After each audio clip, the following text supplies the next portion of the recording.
Hey, good morning, I everyone. can't reach the internet right now. Check your modem or router connection and try again. Shuddy. This is what happens when you have technical issues and we just go along with the flow here. Again, good morning, everyone. My name is Janice, aka Wellness Diva 5.0 with TwoSistas. We are hoping that Carol Sue is able to sign on. I believe she is having some technical issues as well as traveling today. So we wish her well and hope that she is able to come on. But we at TwoSistas are so excited to have on, actually, as our last guest of 2021, the amazing Eleanor Duelley, and I hope I pronounced that correctly. Yep. Welcome. We're so excited to have you here today. And I'm looking at your bio, which is why I keep looking to this side, and I do apologize to our audience. As some of you may notice, I'm in a different area of the home. Wi-Fi, oh my gosh, but subject for another time, right? And I just want to say a couple things about your bio before we begin our discussion. I just want to say, number one, first and foremost, thank you for your service to our country. Eleanor is a naval officer or prior naval officer and is a military consultant. And we at TwoSistas love, adore, respect, and appreciate those who sacrifice to make our lives better. So thank you so much for being here today. You also have a lot of background, obviously, in the wellness arena. So I'm just going to turn it over for you for a moment, and I would love for you to introduce yourself and tell us what you do for a living. Yeah, sure. Thank you so much for having me. Hi, everybody. My name is Eleanor Duelley, and like Janice introduced me, I am a former military officer. I'm a naval veteran. I'm also a military spouse. So I've stayed with the military life pretty much my whole adult life. I've got 3 children at home, and I'm an entrepreneur. I started off dabbling a little bit in the fitness and wellness industry, and then I just decided to go for it and become a functional nutritionist. And so now I get the absolute pleasure of helping women to be empowered and also to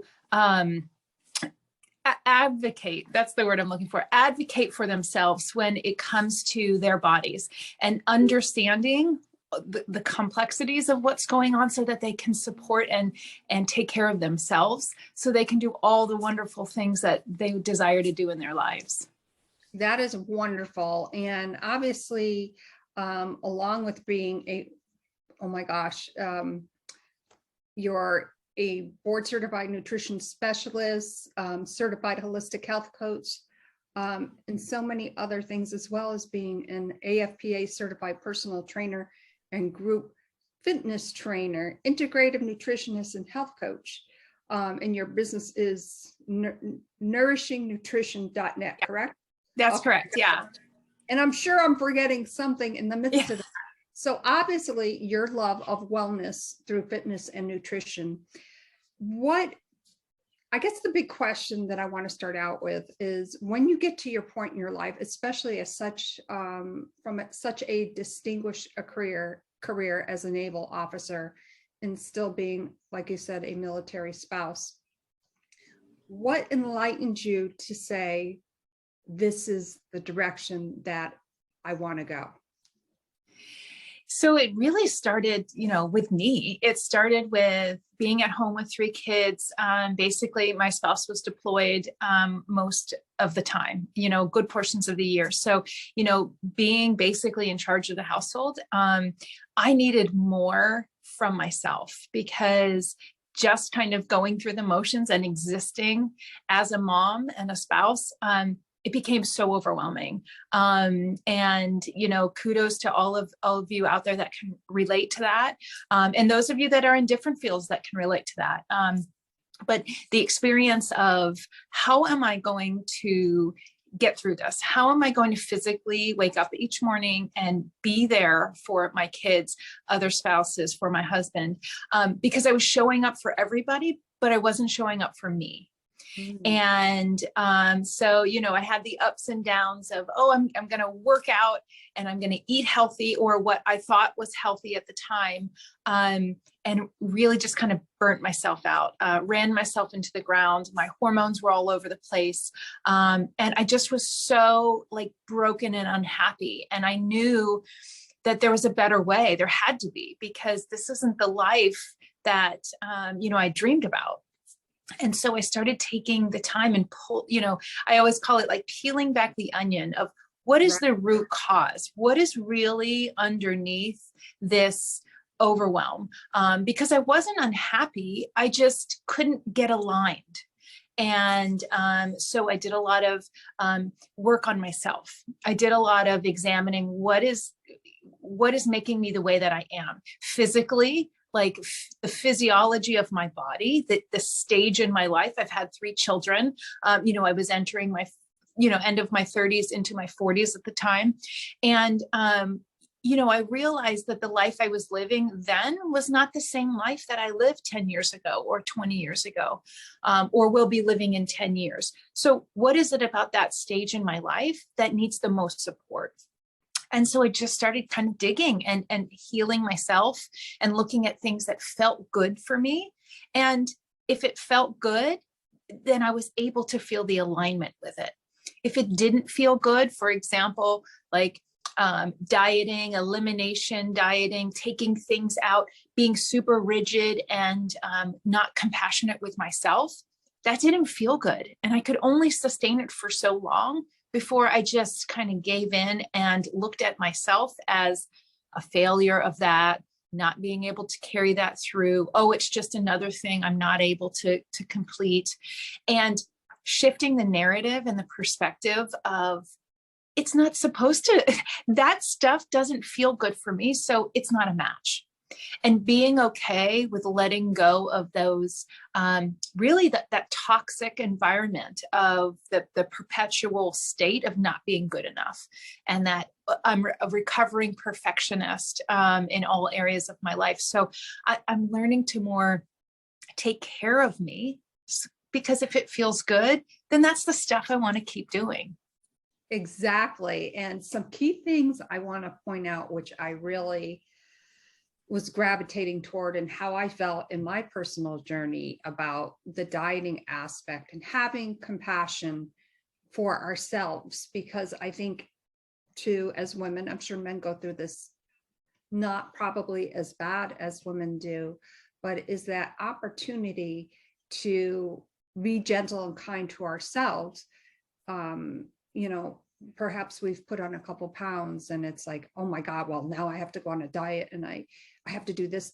And that in itself really puts the stress of not feeling good. It's though we're being counterintuitive to our own wellness journey.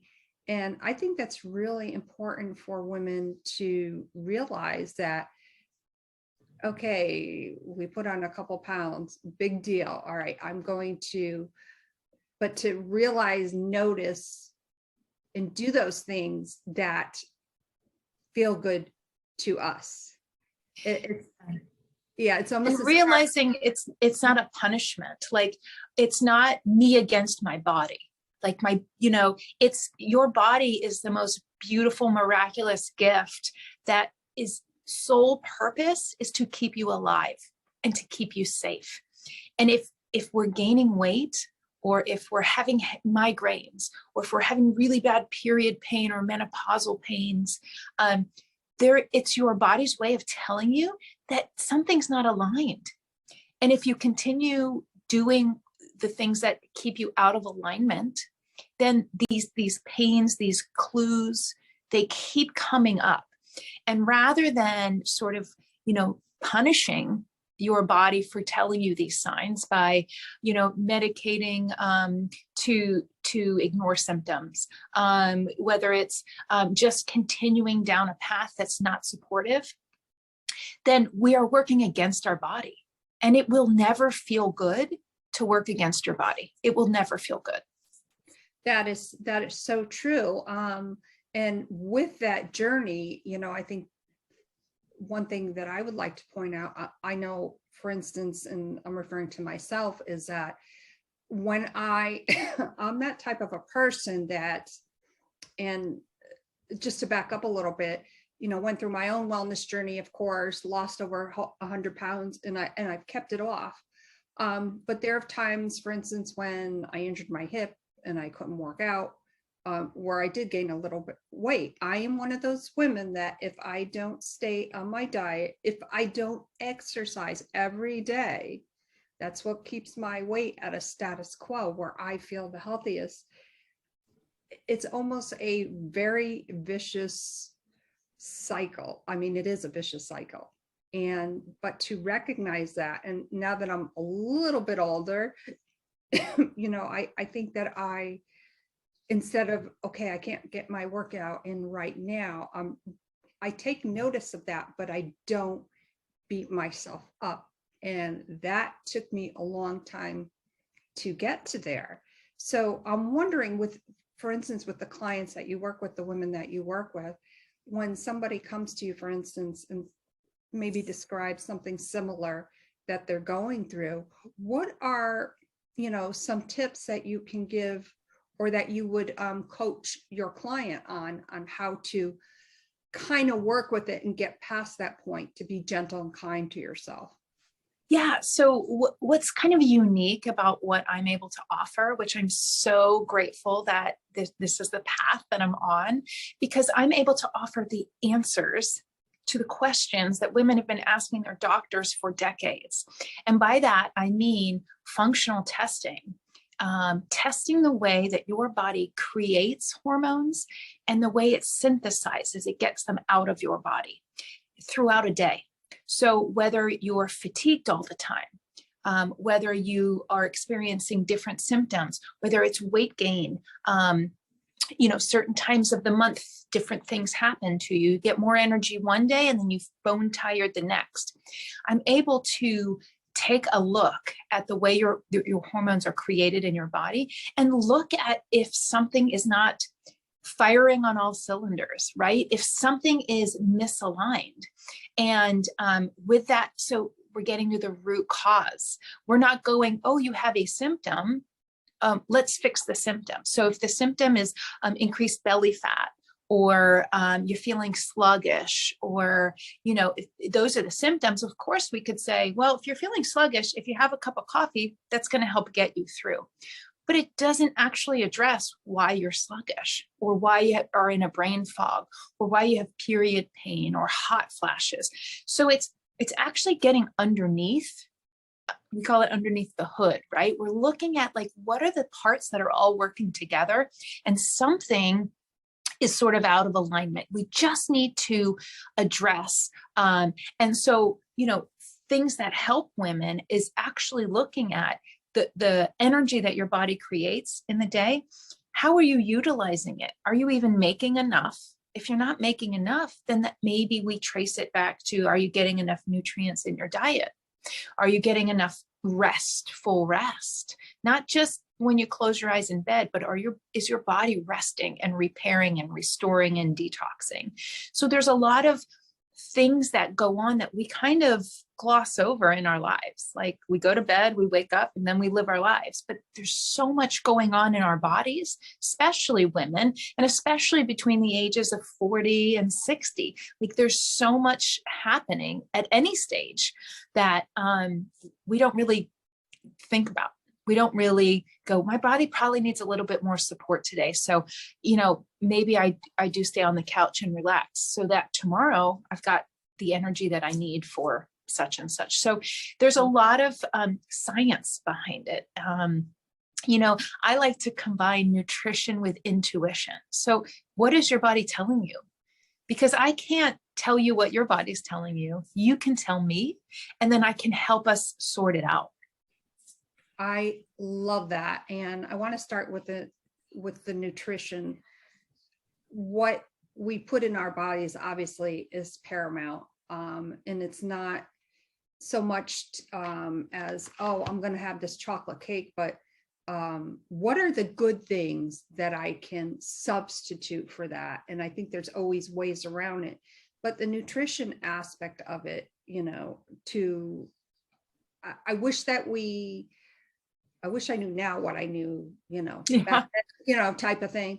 But, I guess what I'm trying to say is, for instance, if I'm going to just use myself as an example, I cannot be trusted around a bag of chips. I love potato chips. If there's a bag of potato chips over there, I'm going to tell you it's not safe. So I know enough. I know myself. Mm-hmm. I'm not going to go out and buy a bag of potato chips because I'm going to eat it. Now, let's say there are chips in the house, which there happen at times. If I have some chips, or more than I actually should, let me say, because that has happened as well, I know that at times that I beat myself up. Like, why do I do this when I specifically know? And I think, and the answer that I came up with being a health coach myself is we want what we want when we want it. Even though we know it may not be good for us, but in that moment. So when I am in that moment is where I kind of have to put the gate up. And it's not that I'm shutting myself off to anything, but I am very observant of why I want to do what I want to do. And it took me a long time to get there. So the nutrition aspect of it is so, as we know, vitally important. And what you said about, getting to the different causes of something, getting to the root causes versus just the symptoms. There's an underlying issue, which I don't think many, and this is not a ditch on the medical profession, but our doctors are our medical doctors, and we always should be consulting with them in some form or fashion. But to dig further, and it's okay, I want to say to women, to ask those questions to your physicians, and maybe they can direct you to somebody as yourself or myself or what the case may be. So getting to that root cause is so very important. And please, don't beat yourself up is what I want to say, which is what I did. Right. And I think it's, our culture, unfortunately, the way that you and I been raised in the societal norms are for women to diet and for women to take on the caretaking role, no matter what area of your life. And we've kind of been trained to judge ourselves and judge others. And if we're not this perfect, which that doesn't exist, by the way, that this perfect model in our mind, then we are less than. We've kind of been cultivated that way. And, it's nobody, you can't point a finger. It's just the way that it is. And, I'm setting out to change that narrative. I have an 8-year-old daughter of my own, and I say things to her that like were unfathomable to me as an 8-year-old, empowering her to love her body. And whatever shape it is, whatever size it is, it belongs to her and her only. And so there is a lot of this mentality of us beating ourselves up and blaming ourselves or our bodies. There's something wrong with me. There's something wrong with my body because this and such diet doesn't work. And it's not you, it's the diets, it's the culture. We call it a diet culture vulture, right? It's somebody that can prey upon somebody's vulnerabilities and promise them that quick fix, that the shiny new object. And when we all know deep in our hearts that it's a lifetime of decisions and choices. And they don't all have to be perfect choices. They can be a bag of chips when you're having a day. Or if you find joy in that, we can peel back that. What is that joy that you're feeling? And are we able to dig deeper and figure out why, is it a physiological craving? Because if your body is craving that, then it means that there's something imbalanced. That's all that it needs. There's no other association or attachment. It's just your body's way of telling you, I need more sodium. Maybe you sweat a lot and I need that crunchy, salty chip. Fits the bill. And that's all it is, right? There's no shame or blame or anything rolled up into that.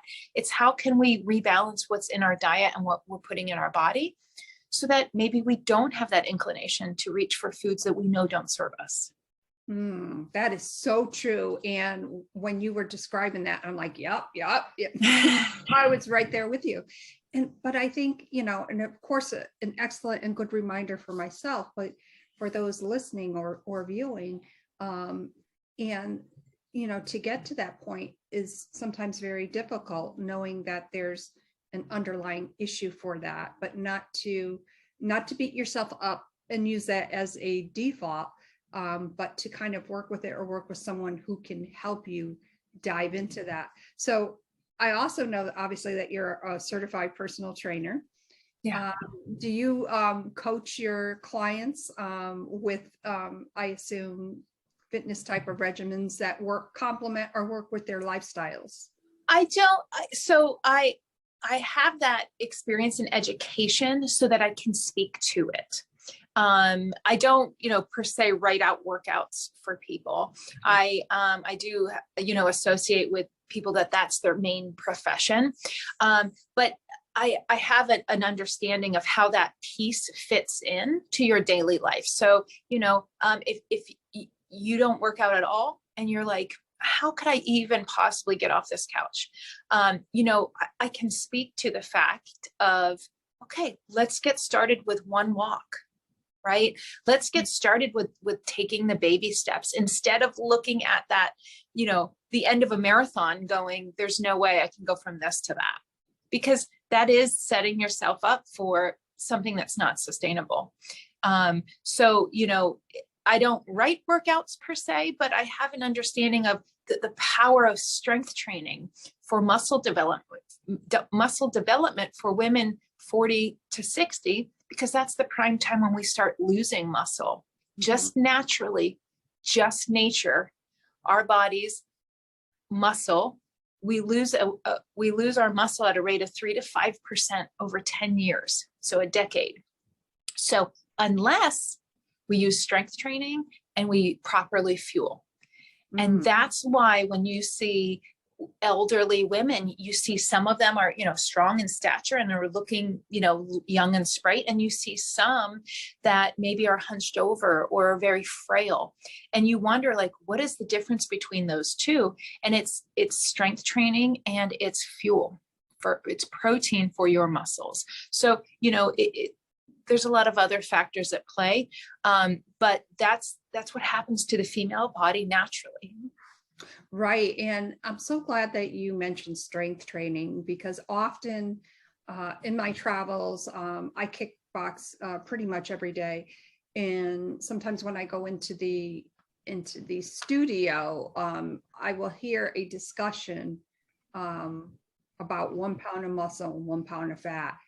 And I heard somebody the other day, again, I hear this so often, that muscle weighs more than fat. And I'm like, no, 1 pound is 1 pound is 1 pound. You can't change it. That did not, like, this is a muscle, this is fat, but 1 pound is 1 pound.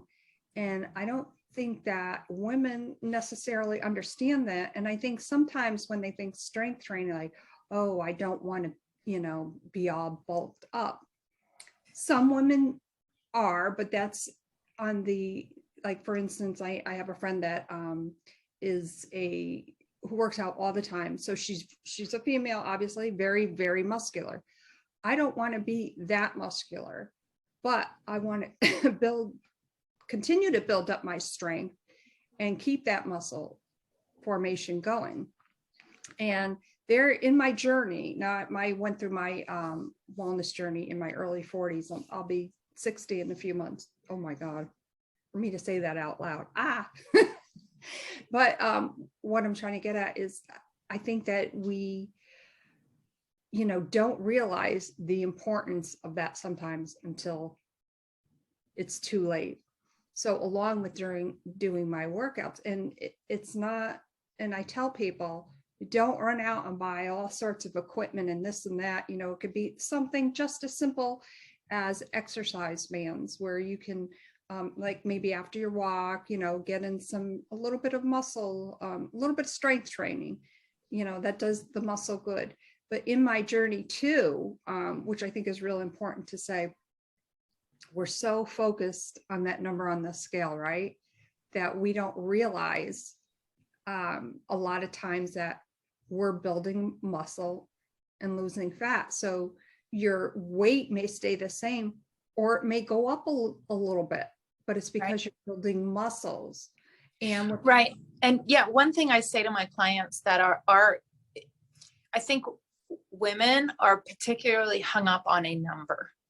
Absolutely. And you've heard it a million ways, and you've heard it a million times. That number doesn't matter, but it, for some reason, it matters to you. Mm-hmm. And what I can speak to with that is, and what I tell my clients is that, let's say somebody says, I need to lose 10 pounds. I need to be at this weight. And I say, okay, what if I gave you the choice of your weight stays the same, but you feel amazing, you're down a size, your stomach is flatter, and you feel full of energy? Would you take that over that number? And every single one of them says, well, yeah, absolutely.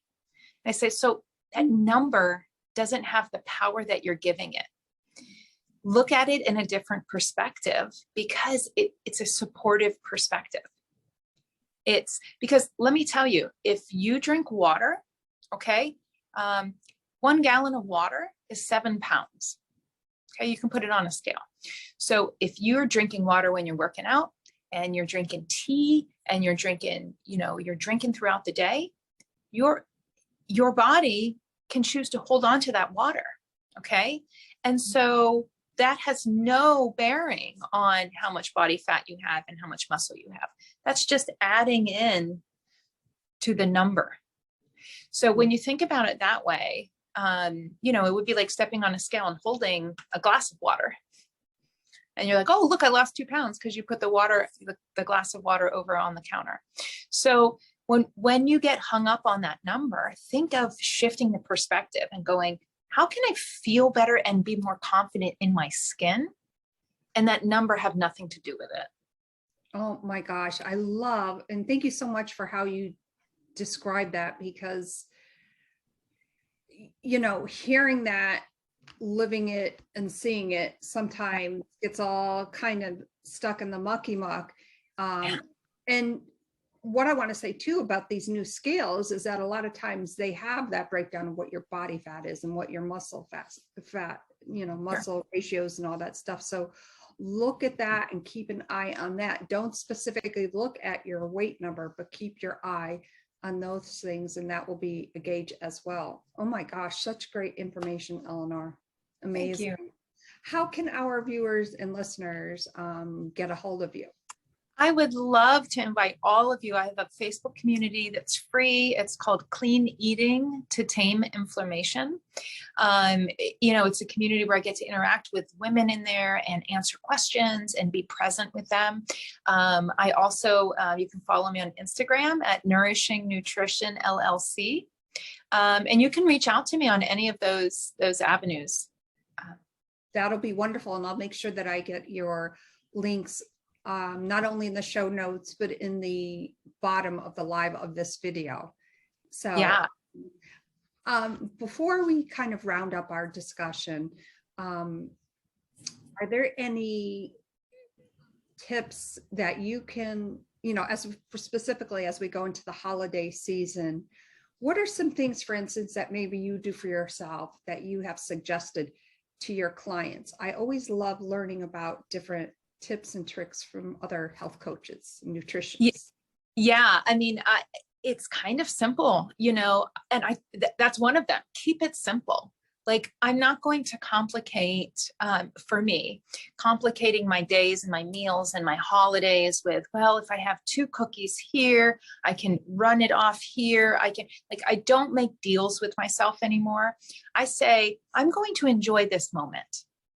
And if that includes a plate of Christmas cookies, because it's going to bring me joy and I'm with people that I love, and I create experiences rather than like, I'm just eating calories. Like it's matter of fact. I make it an experience, because if I can connect with my intuition and going, I know this isn't the best food for me, but it's bringing me joy in this moment because it reminds me of something, Christmas is long ago, or like it reminds me of my grandmother, or like connect with the feelings rather than the actual actions, because then we can disassociate ourselves from shame or blame or guilt, right? So rather than going, I'm going to eat this, but I know I'm going to feel guilty about it later. Of course you are, because you just told yourself you were going to, right? So look at it more as a loving, more compassionate choice. And, we can worry about other stuff later, right?